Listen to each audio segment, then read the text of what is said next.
Hello, today we're going to look back at the legacy of Lincoln. We'll be able to describe his legacy, how he affected Reconstruction. We'll also be looking at the Civil War and the effects of that, and to evaluate the extent that the states were united in this period. So, to start with, the Civil War. How did it start? South Carolina tried to overrule federal legislation. Military force was threatened. It started back in 1832.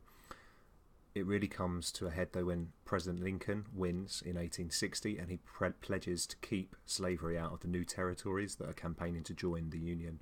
Kansas was admitted as a slave-free state in 1861, and it was the first steps to abolishing slavery throughout the Union. Obviously, this threatened the security of the southern states, and in 1861, 7 slave states seceded from the Union, forming their own nation, the Confederate States of America. Those 7 states left the Union and formed their own confederacy. It was never formally recognized by any international or domestic government. However, Britain and France did both recognize the Confederate States as belligerent. Lincoln and most of the northern people refused to recognize the legitimacy of it, as they feared it would fragment the United States.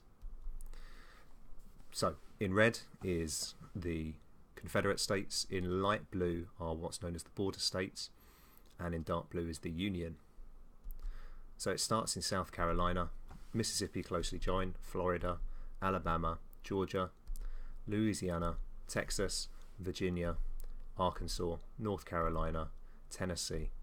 Now, the 3 that have just popped up, New Mexico, Missouri and Kentucky, were never formally part of the Confederacy, although the Confederacy considered them to be part of it. Now, why did they win? The North won because they had more people, 22 million in comparison to the South's 9 million. However, 3.5 million of those were slaves. They had more soldiers. Their army consisted of almost 2 million compared to the South's 900,000. And they had more resources. The North was the manufacturing centre. It had more than 90% of all goods in America was produced in the northern states. And they had 20,000 miles of railroad in comparison to the South's 10,000, and that allowed the transportation of weaponry, supplies and men. Lincoln's Emancipation Proclamation was also important. It helped to prevent the Confederacy from finding foreign aid from the British and other original abolitionist states. So they refused to give money to the Confederacy, even if it would have been in the British and French's interest to do so. Now, the results of this was increased industrialization of the North. Okay, when the North won, it led them to become the powerhouse even further, and it really did split the North and South. Industrialization became the new economy of the USA, not agrarian. The South was very much based on agriculture, growing things, selling of those crops, and that was where the South's entire economy was really based. Afterwards, industrialization was recognized as the economy and the driving force of the USA. It was also the first time income tax was raised in order to pay for the war, and conscription as well. Men were being forced to fight for the United States. It led to almost 700,000 people died. Some people would say it's about 635,000. Either way, it's the first time America suffers the reality of war, and it really did have a lasting impact on the United States.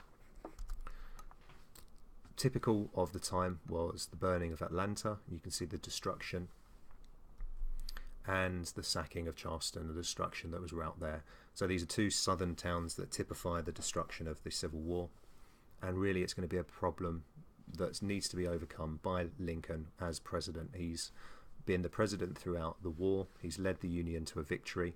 Now he's got a number of questions on how to deal with the South. So who was he? He was the 16th president of the United States, a member of the Republican Party. His vice president, Andrew Johnson, was a member of the Democrat Party. He was president from 1860 until April 1865. He led the North to victory in the Civil War. His Gettysburg Address, the Emancipation Proclamation, was paving the way for the abolition of slavery that would eventually come in the 13th Amendment. He was born in Springfield in Illinois, and then he was assassinated in 1865. Having led the nation through war, he was unable to lead the divided nation back to peace, and that's his legacy. This is a man that had big shoes, and he'd be very difficult to follow.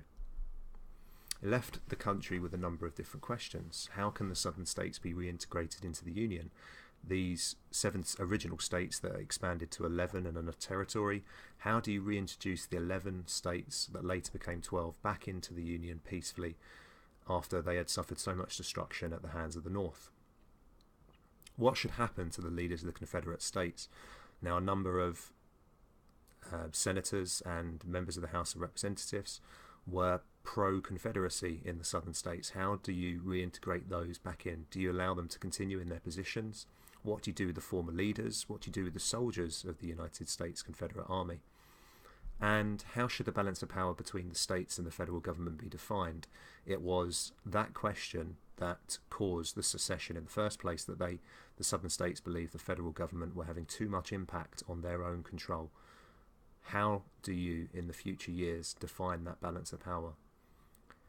Now we also come on to the question, who will rebuild the nation? Is it the responsibility of Congress, the House of Representatives and the Senate, or is it the responsibility of the President? And that's going to be for Andrew Johnson, Lincoln's successor, to really deal with.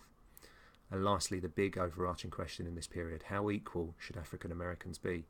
Even Lincoln realized there was a difference between white and African Americans in America, and this question of equality is going to cause substantial difficulties in the period to come. Thank you very much.